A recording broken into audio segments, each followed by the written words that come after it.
So yun po. Last question na lang po for Direct Jojo and Direct FMR. Ayan. Kasi, of course, lagi, alam niyo naman po, lagi ko kayo nakakausap, mga favorite directors ko Sige, po. And tabi na ano, sila. lagi ko po kayong pinapanood. And my question would be, syempre, alam naman po ng mga tao na the show is, as the sinasabi niya, kabitan to. And kayo, you've done so many teleseries yun po with almost the same themes or di kaya mga heavy drama.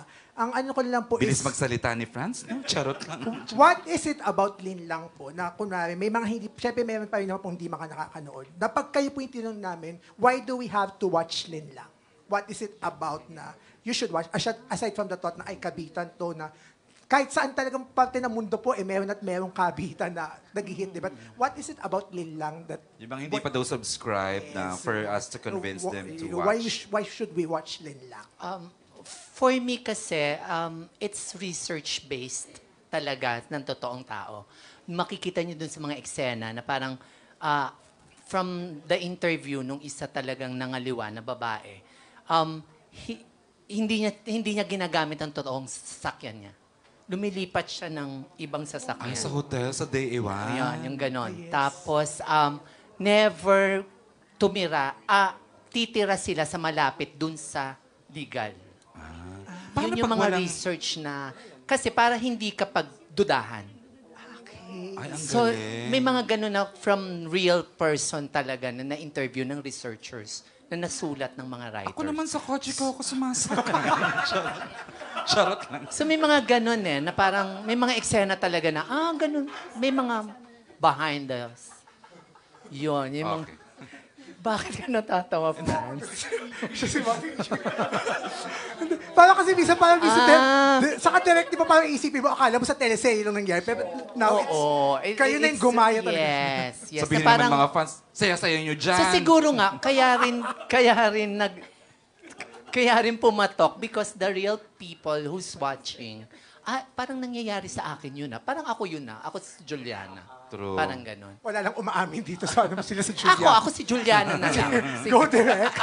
FMR, First share. FMR. Oo, sinasabi ko si FMR. Nasabi na natin lahat, pero what is it Kung about nasa FMR, Linda? taon mo nga. Grabe ka. Nag-a-appoint din the next movie. Yes, iba. Thank you. VJ, as I was saying kanina earlier, when you watch Lin Lang, you'd find yourself there. Oo, nasagot niya kanina yun. And the deeper, yung more unforgiving at saka yung deeper thought is, while sana ayokong i-deduce into a story of infidelity. Kasi yung deception to others dito, at the end of the day, what you cannot notice or what you usually don't facilitate is the deception that you do to yourself. To yourself. Yes. Yung deception, Expound. yun yung pinakamahirap tanggapin. Yung sarili mo ang niloloko mo? Yun yung mahirap i-identify sa'yo. Long before you waste your time dun sa deception na ginagawa sa'yo ng partner mo o nung iba. Okay. So, Look at the mirror, at yourself in the mirror. makikita yan. Ask what is the deception you're doing to yourself. Oh. Pag nahanap mo yung sagot mo dun, hindi ka mag-undergo nung stupidity, nung, alam mo yun, yung pagsasuffer mo dun sa relationship. Grabe. Yun yung at the core of our story. For us to sit down Correct. and reflect. What is the deception that we do to ourselves? Thank you, Direk. Miss Ruby, what is it about? Ano ba? The two directors lang? Nasagot Dalawang directors lang daw.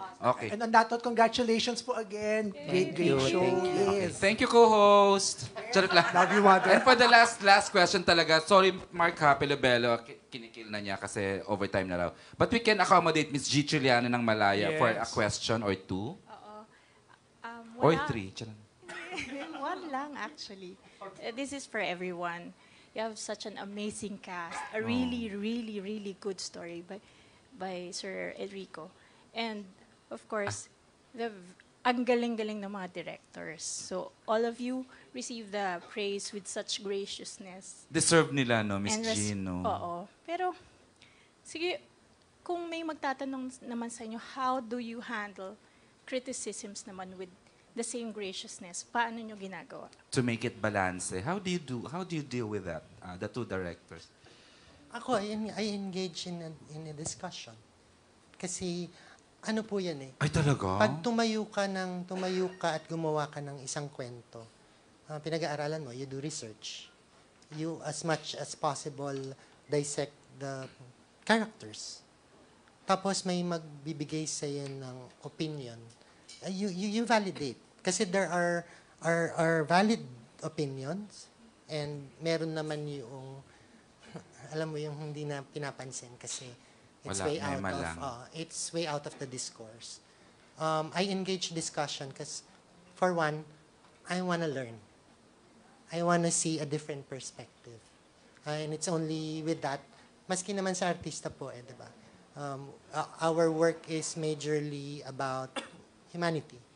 And there's no one absolute Of course, yeah. disposition. And you open your heart to all sides.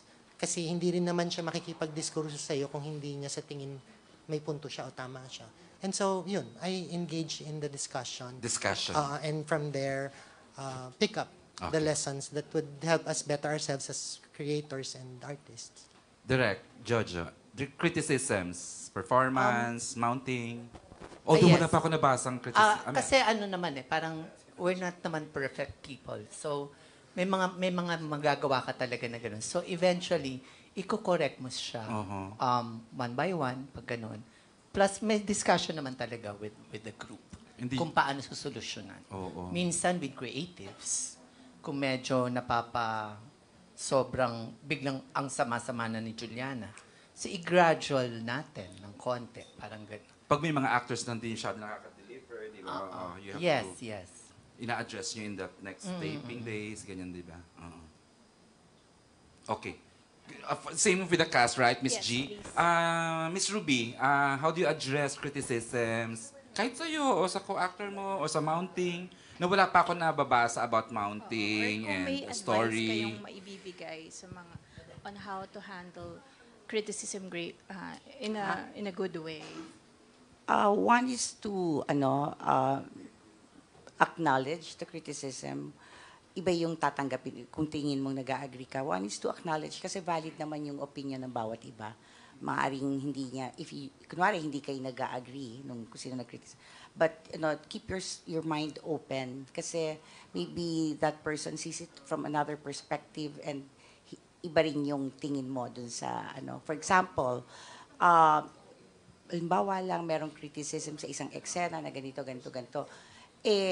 Kasi kunwari nag-jump yun dahil nire-edit or something. So, huwag ka nang masyadong mag-engage dun sa para lumaki pa yung hindi magandang criticism.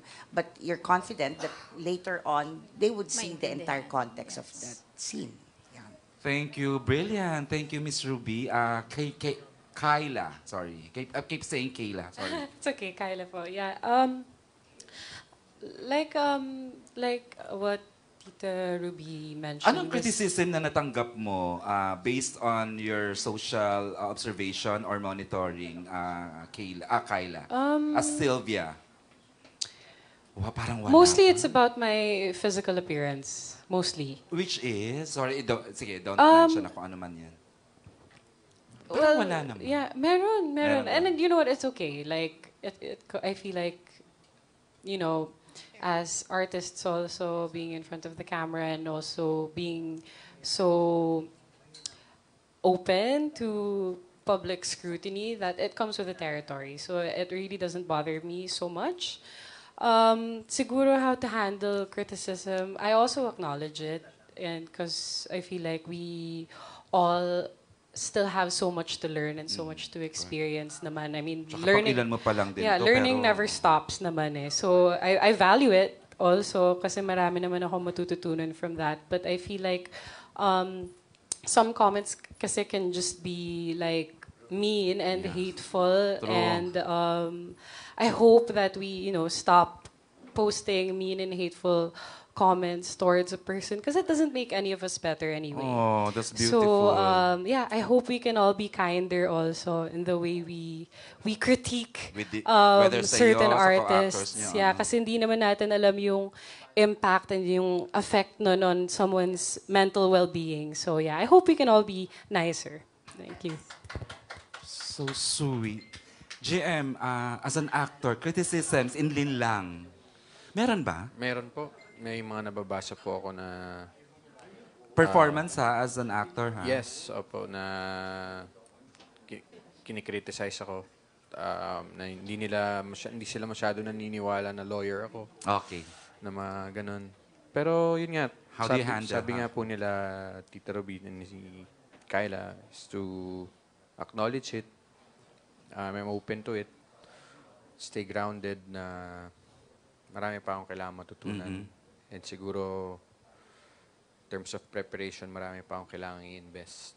So, kinukuha ko naman po yung mga opinion na yun and criticisms na yun na blessing para sa Nevertheless, you're still the great JM De Guzman. Galing-galing pa din. Thank you po. Kimeme? Criticisms? Wala. Best mo to eh. Hindi, may mga criticism naman na Yung hindi constructive. bashing, ha? Yes, oo, may mga constructive. Baka And then, mema lang. malaking tulong din naman yun. Kasi ngayon, we live in a social media world. Ang bilis na nila kaming pagsabihan kung ano yung may mali silang nakikita sa amin. And may iba, karamihan naman valid. Karamihan naman, sadyang boring lang sila sa buhay nila at hindi ka lang talaga nila gusto. Ano naman yun tanggap naman namin yun bilang artista. Dahil kung hindi naman nila kami pinanood, hindi naman sila makakagawa ng ganong mga salita. So, nagpapasalamat na din ako, personally, sa mga nababasa naming mga criticism. And then, it's not bad. It's how you handle it. Kasi, how you take it sa sarili mo. Because you know yourself better. Kung meron man i-improve, edi improve. Kung sadyang walang kwenta lang yung sinabi niya, edi labas sa kabilang tenga o labas sa kabilang mata. Ganun lang. And just go on with your life. Kung makakatulong. Kung hindi, edi hindi.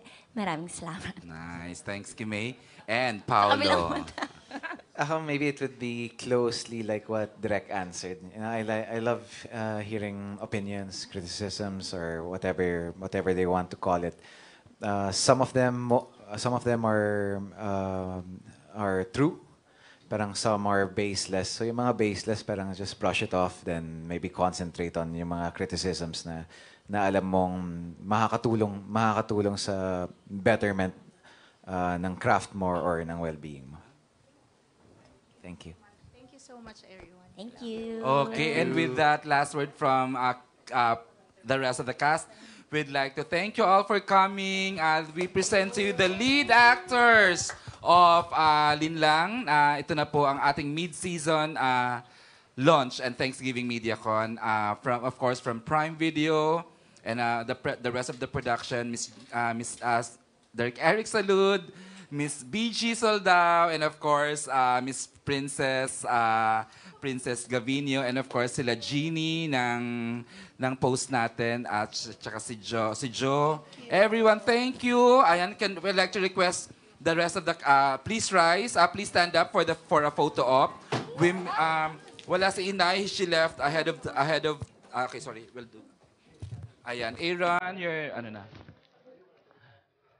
And thank you sa ating corporate communications, Adprom ng Dreamscape. Thank you for helping us mount this special Thanksgiving MediaCon for the phenomenal, unbelievable success of Linlang exclusively on Prime.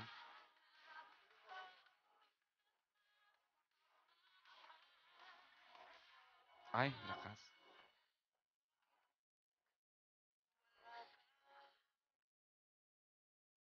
Are we good? MJ Felipe, thank you. Andito pa yung crew niya. Tsaka, andito pa siya. Mike Ibanez, safe travels.